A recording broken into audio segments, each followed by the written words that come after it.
Hi, this is Mark from Skywagon University, and we said bring interesting machines for us to talk about. So Al and George have brought this tug, which is jet powered. So we're going to have a look at it. It's pretty damn cool. He built it. We're going to talk all about it. You've even got a winch.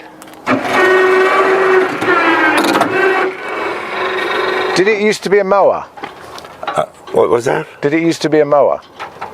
Oh yeah, it used to mower and snowblower attachment, different things. This is Al. This is George. George. So, tell us about the machine before it was a jet powered. What is it? Okay, this thing was made by Case Company back in the Midwest somewhere. It's a model 195 garden tractor. What year? And it's about a 1968. So, okay. Yeah. It had originally a Kohler engine, gas engine. A little single cylinder gas. Mm-hmm, yeah. 12 horsepower. Ah. I can see that it might be more than that now. But now, yeah, I got the bright idea. Actually, I stole the idea, but you know, what's original anymore? Yeah. So I found this Garrett, let's say, ground power unit. Oh yeah. And it's about the same year, 68. It was on Craigslist for a very attractive price. I had to have it. Oh, okay. And how many horsepower is that? As far as we can tell, because I don't have the data sheet on it, it could be anywhere from 40 to 90 or 100 horsepower. Ah. So I just tagged it at 50. It's about 50 horsepower. So it's about 5 times more power than it used to be. Yeah, and it's made by Garrett. And it's, of course, it's a turbine, and it uses a reduction transmission. I'd hope so. Yeah, because it turned 58,000 I know. RPMs. Imagine if that went to the axle. Oh yeah, well, yeah, that'd be something. Rubber, yeah. And do you run it on jet fuel or diesel? I used Jet A. Jet A. It had a generator, a 30-volt generator, and it ran it at 7,000 RPMs. Well, I couldn't run an oil pump, which this is hydrostatic. I couldn't run an oil pump at 7,000, so I had to gear it down. And I found a company in Woodland that would help me build an adapter and a belt reduction system on this to get it down to 3,600 RPM. What's your background? You must be an engineer of some sort. No, well, I did take aeronautics at City College way back in the 60s. And I've always been around airplanes, and I've owned a couple of airplanes. But I've just been fascinated with engines, and I had no experience with jet engines, so it was a learning curve. I didn't even know how to get it started. I bought it off of Craigslist. Here it is. It's yours. And then I had to figure out. Did you know if it ran at least? I was told it ran, that they had run it before. And so I got the transmission built, and by the way, I use a clutch like on an air conditioner. Oh yeah. To couple everything. And it's an oil pump. It just pumps oil to an oil motor, which is underneath. And then the flow is forward or reverse. Hydrostatic. Okay. Yeah, it's just simply that. It's 24 volt. Yeah, there's no throttle. It just runs at full speed. It's stationary. That maintains an RPM like a ground power unit should. Yes. And then you vary the oil flow for the drive. Yep. Exactly. Yep. And it makes it very simple. That made me sound like I really know what I'm talking about. No, you do know what you're talking about. I made that up. And anyway, it just works flawlessly. I'm really, really happy with it. It runs on 24 volts. I use a couple of motorcycle batteries hooked in series here. And So let's stop right there with that, and we'll get another camera angle and go through the whole starting procedure. Okay. Okay, let's see how she starts then. okay, all right. And I might mention it has a transmission with high and low. So if you need more power, you put it in low, but we're not going to do that. But basically, I'm going to push the start button. I'm going to wind it, get as many RPMs as I can. Then I'm going to introduce spark and fuel at the same time. And I'll remain on the starter to kind of help it kick along, the electric starter. And it's going to take off. It's Good. pretty spectacular. A lot of fun. Clear. And to me, it's outside of seeing it drive and go up and down the road. It's the sound. Oh, I know. It turns heads from a block away. A jet, it sounds just like a regular jet airplane. Brilliant. And so here we go.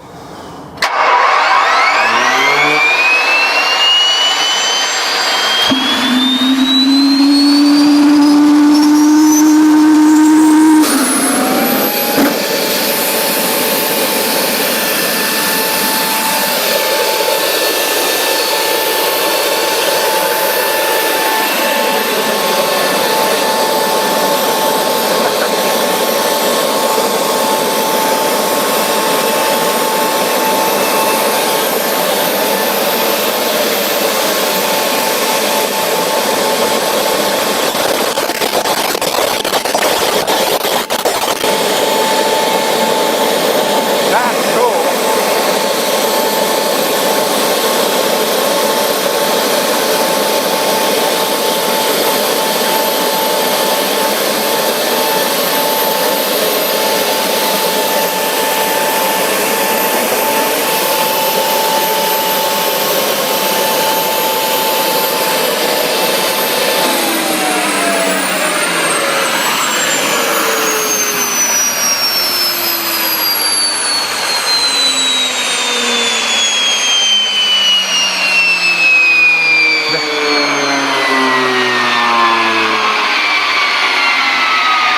I just think the sound is so cool. It makes all the right noises, I tell you. It does. It does. I took it to Lincoln Airport. They had a fly-in that happened to rain about a month ago, and it really spoiled it. But I took it there, and there was quite a nice crowd, a lot of people. But I was out a ways from the where the people were. And when I start that, you could see people's heads just, what? Well, they're looking for some sort of jet taxi. They are looking for a jet. I hope the camera picked up the 2-foot tongue of fire. Well, we can do that. If we do it with a back, well, it probably would pick it up okay. But if you have a dark background, maybe it would pick it up better. Anytime you're ready, I'm going to make some noise.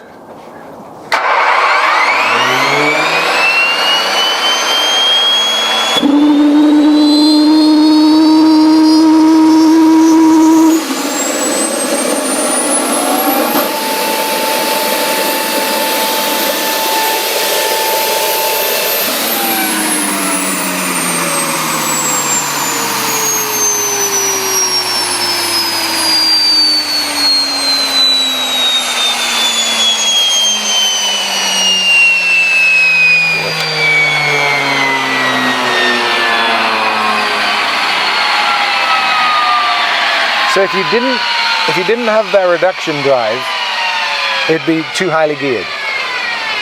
First of all, it wouldn't pump the oil. Right. It would cavitate, what they say. So you have to have the RPMs down for that.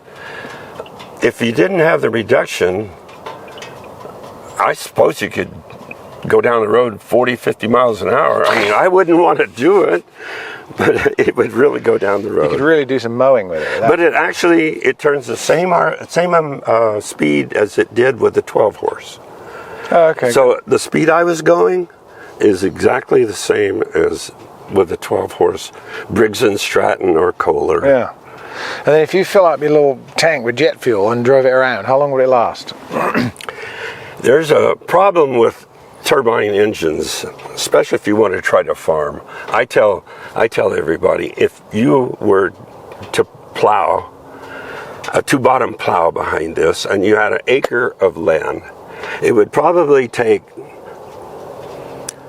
400 gallons What? of fuel. This thing is so hungry. It's about 10 gallons an hour. Really? It is hungry. Of course, the Army and the Air Force, whoever used these, back then fuel for us could be $1 a gallon, and they, Just did it anyway. they did, Yeah. they did, that's no problem. But it's very inefficient. What would it have started, ground powered for? What would have been the... Any aircraft that needed 24 volts, as long as it didn't draw too many amps. Right. I think the original was 50 amp. And so you could charge batteries or run cockpit instruments and lighting, stuff like that. It would never be enough to start a big reciprocal or something like that. But back in 1968, there was a lot of recips around, and by that time they were probably getting bigger and better for the jet aircraft. And then also a lot of jet aircraft in the tail section, Right, they they've have got their own. They have their own. So the actual jet engine is in there, and all this is gearbox, right? From here back is gearbox. So what does that little jet engine part weigh? That's tiny for the amount of power it generates. Well, the whole thing weighs probably maybe 50 pounds with the transmission and the starter. So I would say that part forward, it couldn't be much more than 10 pounds. That's amazing. Over here is the can where the ignition and everything takes place. This is, by the way, it's a centrifugal compressor, and it has vanes on this side. There's a disc, and then the other exhaust vanes are on the other side, but they're on a common disc. Right. Oh, so as one drives, the other one is dragged along with it. They're coupled together, and then all the business starts in that can. And the way it's designed, it's no radiator. That's one of the advantages about it. Oh, yeah. You don't have to, and it doesn't matter if it's cold out or how hot it is. It doesn't matter. You can't shock cool a jet. You can't shock cool it, and you can't. I don't know if it was in Alaska or at the Antarctic, if it would be an issue, maybe with fuel getting to it.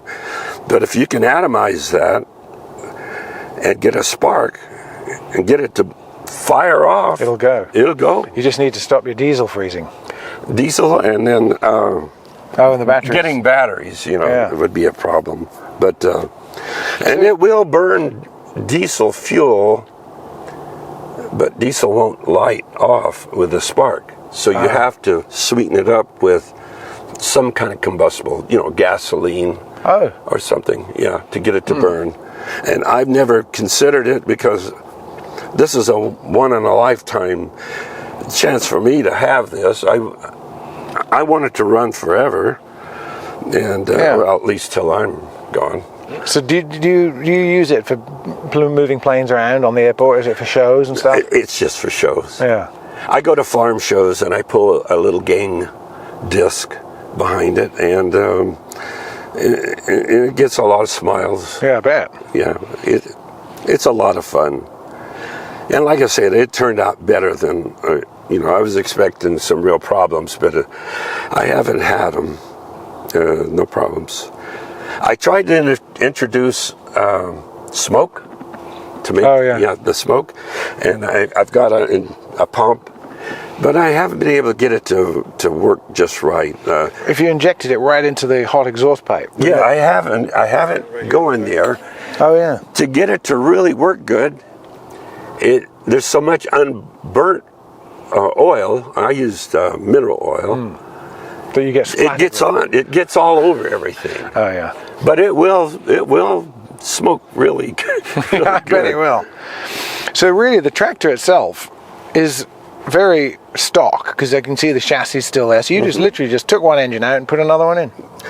Without having to do very many modifications. I mean, I raised the hood, just some light modifications.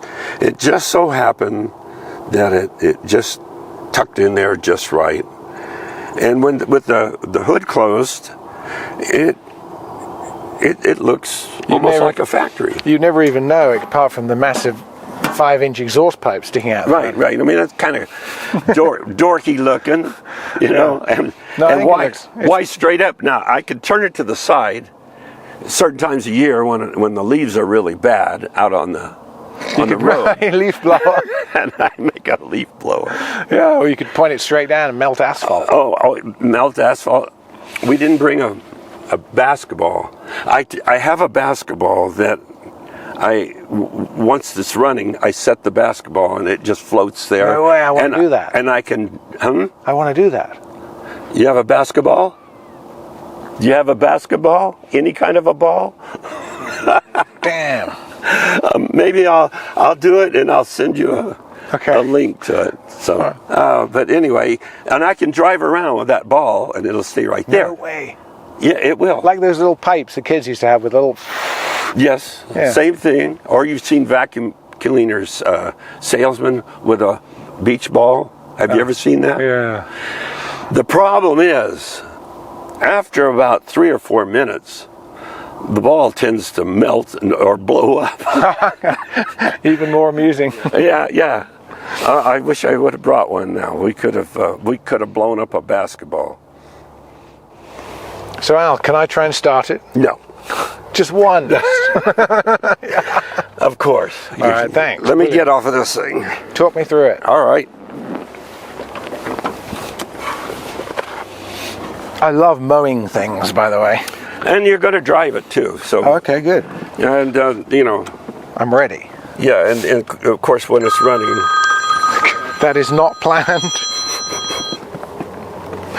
Sorry. Okay. Of course, when it's running, there's no throttle. So the more lever you give, the faster it goes. Okay. And then is the brake? It does have brakes. There's a brake and there, it should disengage. Push the brake and see. Yeah, I it should see. be. Yeah. Okay. But generally speaking, you can just control it with your hand. It won't get away from it. I mean, you got a long ways to go here. Nice. Over the bank. Yeah. Okay. So, if you're ready, I'm ready. you're going to press and hold the starter. Okay. And count to 5, about 5 seconds. And or you can hear them when it's running out of spooling up. You're going to hold that while you turn the key. That's a 2-position key. You're going to turn it full, and then you're going to hold it until another 5 seconds, until it gets a sweet spot where it likes to just take off and it'll finish. Is that after the tongue of fire? Yeah. Or during it. Okay. During it. So 5 seconds on here, I'll wait. 5 seconds on here, tongue of fire, back to the first setting. Just let it come back to the first setting. Okay. Yeah, and if it doesn't work for you, we'll do it again. I'm not going to burn out your hot section, am I? Clear.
First time for everything.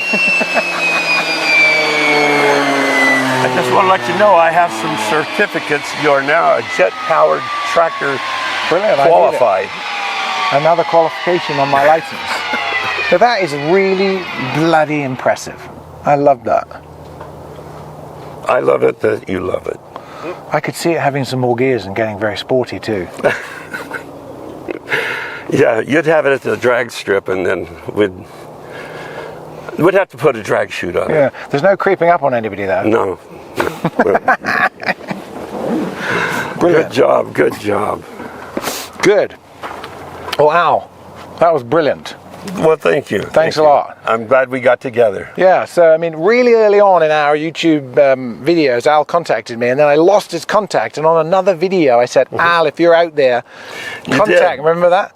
And then I didn't hear from you, and then I did hear from you, and finally we got it together. So if anybody else has got another interesting machine like this that we can have fun with, that's aviation related, because we're at an airport, it's a jet engine, you're a pilot, so it counts, contact me.